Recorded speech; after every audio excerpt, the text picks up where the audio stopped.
हरेंद्र चार, प्रवक्ता computer science and engineering.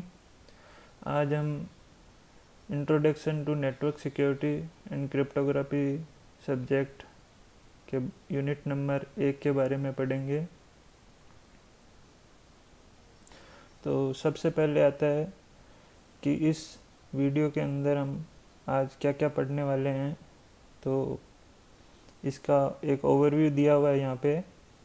तो सबसे पहले हम पढ़ेंगे इंट्रोडक्शन, उसके बाद में हम पढ़ेंगे कि हमारे को सिक्योरिटी की आवश्यकता क्यों पड़ी, और उसके बाद में हम पढ़ेंगे कौन कौन सी सिक्योरिटी की पॉलिसीज है जो अनेक प्रकार के ऑर्गेनाइजेशंस यूज करते हैं अपने डेटा को सिक्योर करने के लिए।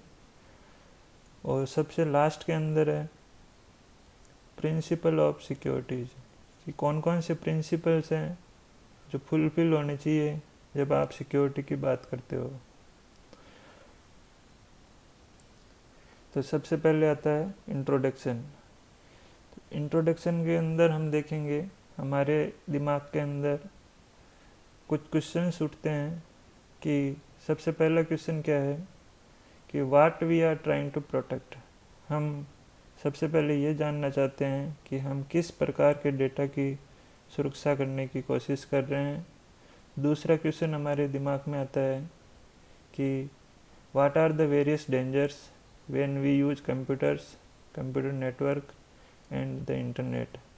तो जब हम कंप्यूटर या कंप्यूटर नेटवर्क या इंटरनेट का उपयोग करते हैं तो हमें किस प्रकार के खतरे हो सकते हैं, ये वाला क्वेश्चन हमारे दिमाग में उठता है।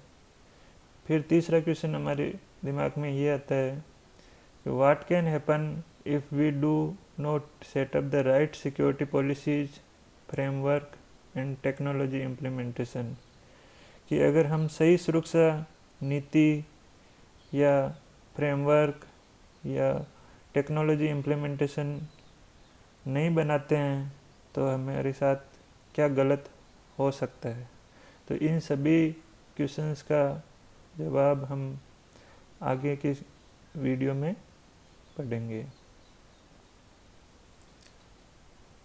अब आया है नीड ऑफ सिक्योरिटी। तो हमारे को सिक्योरिटी की ज़रूरत क्यों पड़ी। तो जो इनिशियल कंप्यूटर्स थे उनमें किसी प्रकार की कोई सिक्योरिटी नहीं थी, और अगर सिक्योरिटी की बात करें तो उनमें थोड़ी बहुत सिक्योरिटी हो भी सकती थी। वो कंप्यूटर केवल कंप्यूटेशनल पर्पस के लिए बनाए गए थे कि डेटा को कितना जल्दी सॉल्व करके हम रिजल्ट्स को प्राप्त कर सकते हैं। और ये कई सालों तक ऐसे ही चलता रहा और डेटा के इम्पोर्टेंस को वास्तव में महसूस नहीं किया गया। उस समय कंप्यूटर डेटा को ही उपयोग में माना जाता था कि हमारा डेटा जो अपन कंप्यूटेशन किया है वो हमारा डेटा सही हो और वो स्टोर होके रहे, वो फाइलें करप्ट नहीं हो। लेकिन उनके बाद में जब हम फाइनेंशियल और पर्सनल डेटा को संभालने के लिए कंप्यूटर्स एप्लीकेशन बनाए गए तो उस टाइम सबसे पहले हमारे को ये रियलाइज़ हुआ कि ये हमारा जो डेटा है इसको भी हमारे को सुरक्षित करना है, क्योंकि हम इस डेटा को एक स्थान से दूसरे स्थान पे भेज रहे हैं। तो ये डेटा हमारा सुरक्षित रहना चाहिए। इसके लिए यूजर्स को एक यूज़र आईडी और पासवर्ड दिए गए जो कि उन यूजर्स को ऑथेंटिकेट करने के लिए काम आती है कि ये जो यूज़र आईडी है और ये पासवर्ड है जिस यूज़र का है वही इस डेटा को एक्सेस कर सकता है। और दूसरा पर्पस था कि आप डेटा को एनकोड फॉर्म में स्टोर करें, तो जिसके पास में इसकी परमिशंस नहीं है वो उस डेटा को देख नहीं सकता था। शुरुआत के अंदर जो ऑर्गेनाइजेशंस थे उन्होंने अपने स्वयं के तंत्र को सुरक्षा प्रदान करने की कोशिश करी, लेकिन जैसे जैसे टेक्नोलॉजी के अंदर सुधार हुए, कम्युनिकेशन इंफ्रास्ट्रक्चर बढ़े और नई नई एप्लीकेशन जो बनी यूजर्स की डिमांड और आवश्यकता के हिसाब से हैं, तो हमारे को ये महसूस होने लगा कि जो बेसिक सिक्योरिटी है वो पर्याप्त नहीं है। इसके अलावा इंटरनेट का भी यूज बढ़ गया था और जो इंटरनेट के लिए सिक्योरिटी एप्लीकेशन बनाई गई थी वो भी सफिशेंट नहीं थी। तो हमारे को ये जानना ज़रूरी हो गया था कि जो हमारा पुराना सिस्टम है उसकी सिक्योरिटी जो हमारे को मिल रही है वो पर्याप्त नहीं है, इसलिए हमारे को इंटरनेट पे जो डेटा यूज हो रहा है उसको सिक्योर करना बहुत ही ज़रूरी हो गया था। इसको हम एक रियल टाइम एग्जाम्पल से समझ सकते हैं कि जब आप इंटरनेट पे कुछ ख़रीदारी करते हो अपने क्रेडिट कार्ड्स के उपयोग से, तो आपके साथ क्या हो सकता है। तो जो यूजर कंप्यूटर है वो आपकी यूजर आईडी, ऑर्डर आईडी और आइटम आईडी, भुगतान जैसे और क्रेडिट कार्ड की डिटेल इंटरनेट पे जो आप किसी से सामान खरीद रहे हो उसके साथ में शेयर करता है, मीन्स ट्रांजैक्शन करने की कोशिश करता है। जब आप कुछ भी खरीदते हो तो आप अपनी सारी डिटेल्स सर्वर एंड पे भेजते हो और वो जो आपकी डिटेल है वो सर्वर के ऊपर सेव हो जाती है। तो यहाँ पे जो सिक्योरिटी होल्स हैं, मीन्स की लैक ऑफ सिक्योरिटी है, उससे क्या होता है कि जो सबसे पहले अटैकर है वो क्रेडिट कार्ड के जो डिटेल्स है उनको कैप्चर कर सकता है, क्योंकि वो जो डिटेल है वो क्लाइंट के सर्वर तक आप भेज रहे हो।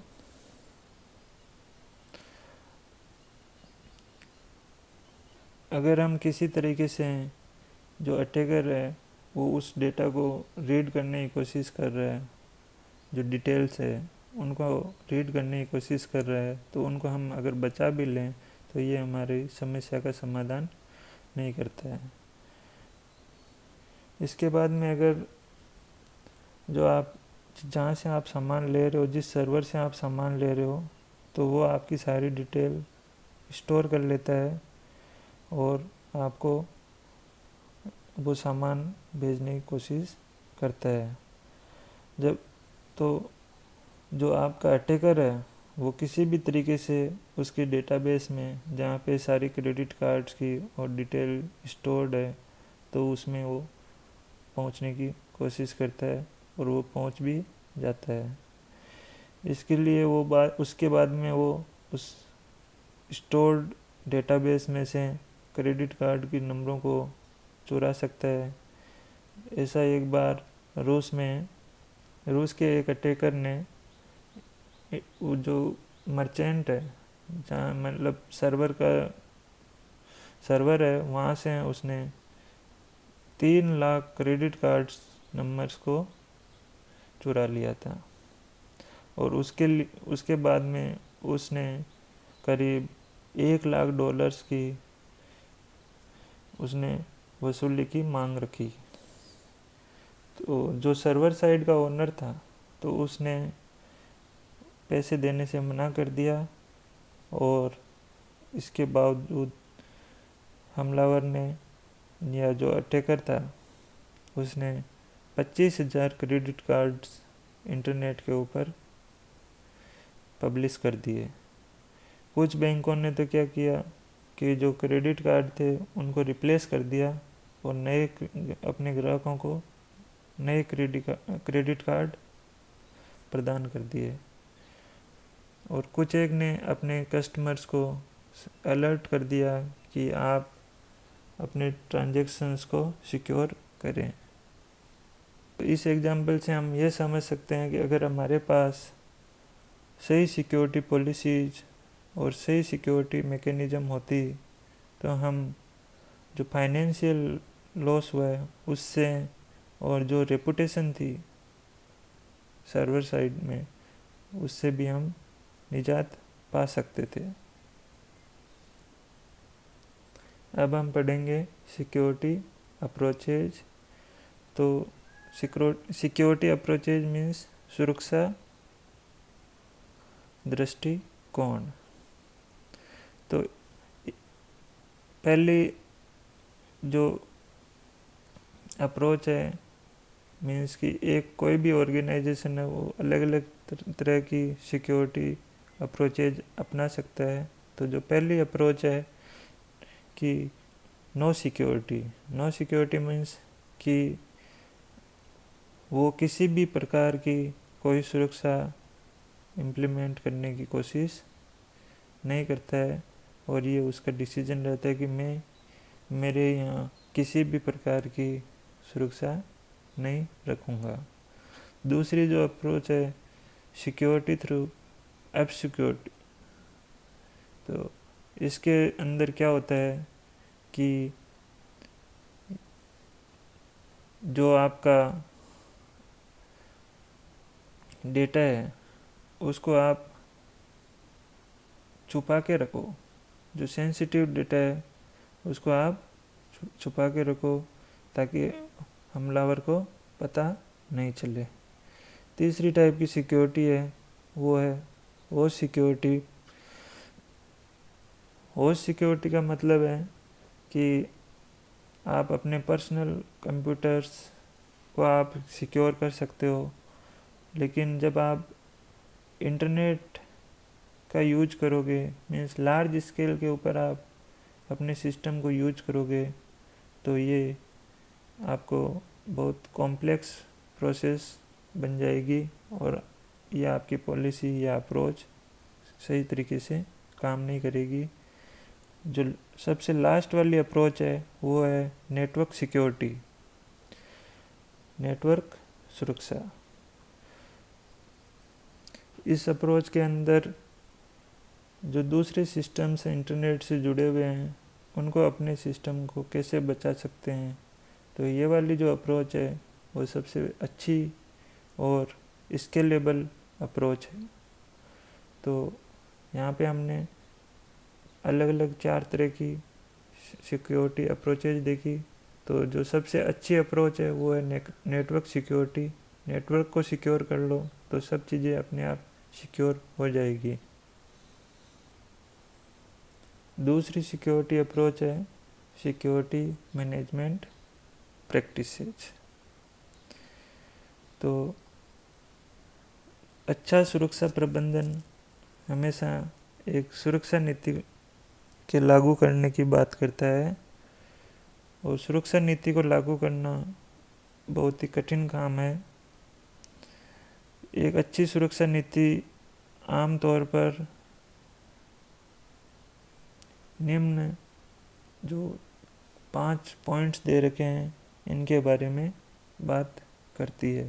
जो पहला पॉइंट है वो है अफोर्डेबिलिटी मीन्स कि आप सुरक्षा नीति लागू करना चाह रहे हो तो उसके लिए कितना पैसा और कितने आपके एफर्ट्स लगेंगे। दूसरी है फंक्शनलिटी, तो जो आपकी नीति है वो किस तरीके से सुरक्षा प्रदान करेगी। तीसरी है कल्चरल इश्यूज, जो आपकी नीति है उससे लोगों की अपेक्षाएं, उनकी वर्किंग लाइफ स्टाइल है वो मैच हो रही है या नहीं है। और जो चौथी नीति है उसके अंदर ये बताया गया है कि आपकी जो अप्रोच है वो कानूनी आवश्यकताओं को पूरी करती है या नहीं है। अब हम देखेंगे प्रिंसिपल ऑफ सिक्योरिटी। तो जो प्रिंसिपल ऑफ सिक्योरिटी है वो हमें जो हमारे ऊपर अटैक्स हो रहे हैं उनको समझने में मदद करेंगे और उनसे कैसे निपटा जा सकता है उसके बारे में भी हमें मदद करेंगे। तो इसको हम एक एग्जाम्पल से समझ सकते हैं कि मान लें कोई व्यक्ति ए है और वो किसी दूसरे व्यक्ति बी को एक 100 रुपये का चेक भेजना चाहता है। तो जो ए उस चेक को कैसे बी तक भेजेगा, तो इसके लिए ए क्या करेगा, ए उस चेक के ऊपर 100 रुपये लिखेगा और उसको एक लिफाफे के अंदर डाल के बी को भेज देगा। तो जो सिक्योरिटी प्रिंसिपल है उसमें क्या क्या इंश्योरिटी होगी, तो ये सबसे पहले ये सुनिश्चित करना चाहेगा कि बी को छोड़कर जो लिफाफा है वो किसी और को ना मिले, और अगर किसी और को मिल भी जाए तो उस चेक की डिटेल के बारे में उसको पता नहीं चले। तो इसको हम बोलेंगे प्रिंसिपल ऑफ कॉन्फिडेंशियलिटी, या ये कॉन्फिडेंशियलिटी का सिद्धांत है। दूसरा वाला है ए और बी ये सुनिश्चित करेंगे कि उस जो चेक की डिटेल्स हैं उसके साथ में कोई छेड़खानी नहीं की गई है, जैसे उसकी चेक की अमाउंट है, उसकी डेट है, उसकी सिग्नेचर है, उसका जो पेई नाम है, किसको ये चेक जाएगा। तो इनके साथ में अगर कोई छेड़खानी नहीं की गई है तो इसको हम जो बोलेंगे प्रिंसिपल ऑफ इंटीग्रिटी। इसके बाद में जो तीसरा प्रिंसिपल है वो है कि बी ये कंफर्म हो जाना चाहिए कि जो चेक आया है वो ए से आया है, नहीं कि किसी और जो ना कि किसी और ए से जो ये बताए कि मैं ए हूँ। और तो ये वाला प्रिंसिपल है, ये है प्रिंसिपल ऑफ ऑथेंटिकेशन। और जो चौथा पॉइंट है वो है कि अगर बी उस चेक को अपने खाते में जमा करता है तो जो अमाउंट है वो ए के खाते से निकल के बी के खाते के अंदर ट्रांसफ़र हो जाती है। और उसके बाद में अगर ए ये बोले कि मैंने ये चेक नहीं भेजा है और कोर्ट के अंदर ये दावा पेश करे कि मेरा अकाउंट से पैसा निकला है, तो कोर्ट उसके सिग्नेचर से आइडेंटिफाई करके ये बताता है कि ये जो अमाउंट गई है और ये जो चेक गया है ये आपके कंसेंट से ही गया है। तो इसको हम बोलेंगे प्रिंसिपल ऑफ नॉन रेपुटेशन। अब हम सभी प्रिंसिपल्स ऑफ सिक्योरिटी के बारे में एक एक करके पढ़ेंगे। सबसे पहले है कॉन्फिडेंशियलिटी। तो जो principle of confidentiality specify that only the sender and the intended recipient should be able to access the content of message. Confidentiality get compromised if an unauthorized person is able to access a message. इसका ये मतलब हुआ कि जो आपका message है उसको केवल सेंडर और उसका जो ऑथेंटिक रिसिपेंट है वही उस मैसेज के कंटेंट को पढ़ने चाहिए। और अगर कोई दूसरा व्यक्ति जिसको ऑथोरिटी नहीं है वो अगर उस मैसेज के कंटेंट को पढ़ लेता है तो यहाँ पे जो कॉन्फिडेंशियलिटी है वो टूट जाती है। एग्जाम्पल के तौर पे जैसे यहाँ पे ए है, ये एक सेंडर है और बी है वो एक रिसीवर है, और ये आपका यहाँ से कोई सीक्रेट मैसेज भेजना चाहता है बी को। तो ये जानकारी केवल ए और बी को ही पता होनी चाहिए। अगर तीसरा यूजर जो अनऑथराइज्ड है वो अगर इस मैसेज को पढ़ लेता है या उसके बारे में कोई भी जानकारी जुटा लेता है, तो जो प्रिंसिपल ऑफ कॉन्फिडेंशियलिटी है वो यहाँ पे ब्रेक हो जाता है। और इस टाइप के अटैक को हम बोलते हैं इंटरसेप्शन अटैक। और इंटरसेप्शन अटैक की वजह से मैसेज की कॉन्फिडेंशियलिटी लूज हो जाती है। दूसरा प्रिंसिपल आता है authentication. Authentication mechanism help establish proof of identity and the authentication process ensure that the origin of an electronic message or document is correctly identified। इसका ये मतलब हुआ कि जब जो सेंडर ए है मैसेज बी को भेजता है, तो सबसे पहले ये एक दूसरे को आइडेंटिफाई करें कि हाँ मैं इस मैसेज को रिसीव करूँगा और ये मेरे को मैसेज भेजेगा। तो अगर कोई तीसरा यूजर सी है, वो उस मैसेज को पढ़ के और उसमें कुछ अगर वो उस मैसेज को पढ़ के और फिर अगर वो बी को मैसेज भेजता है और अपने आप को बताता है कि मैं ए हूँ, तो ए को भी पता नहीं चलता है कि जो सी है उसने अपने आप को ए बता के बी को प्रस्तुत किया है, और बी को भी पता नहीं चलता है कि जो एक्चुअल ए था वहाँ से मेरे को मैसेज नहीं आके सी से आया है। तो इस टाइप के जो अटैक होते हैं उनसे ऑथेंटिकेशन का लॉस होता है, और इस टाइप के अटैक को हम बोलते हैं फैब्रिकेशन अटैक। इसके बाद में जो तीसरा आता है वह है प्रिंसिपल ऑफ इंटीग्रिटी।